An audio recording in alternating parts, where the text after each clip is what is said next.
በየቀኑ ሻወር መውሰድ ለአብዛኛው ሰው የተለመደ ልምድ ነው። ነገር ግን አንድ ጥያቄ ለመጠየቅ እንሞክር። ለአንድ ዓመት ሻወር ባንወስድ ምን ይሆን ነበር?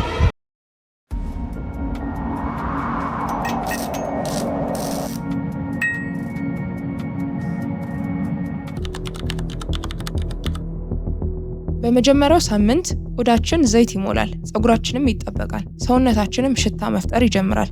ሰዎች ልዩነቱን በፍጥነት ያስተውላሉ።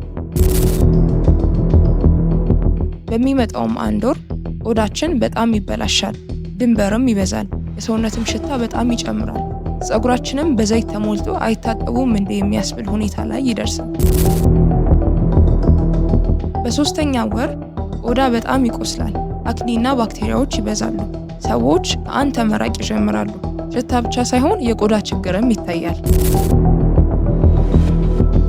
በስድስተኛ ወር ሰውነትህ የቆሻሻ ንብርብር መሰል ሁኔታ ይፈጥራል። ፀጉር በጣም ይደክማል፣ ድንበርና በሽታም ይበዛል። ቆዳ እንኳን ሊቆሰል ይችላል። በሚመጣው 9 ወር ሰውነት የተፈጥሮ ሚዛኑን ለማስጠበቅ ይታገላል።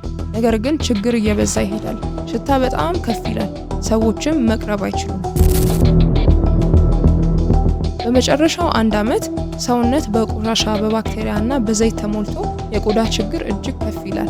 ጤና እንኳን ሊነካ ይችላል። ሰውነት ትንሽ ራሱን ሊጠብቅ ቢችልም ሻወር አለመውሰድ ግን ለህይወት አደገኛ ነው። ንጽህና ብቻ አይደለም፣ ጤና ነው። ስለዚህ ሻወር መውሰድ አትተው፣ ነገር ግን በተመጣጣኝ መልኩ አድርጉት።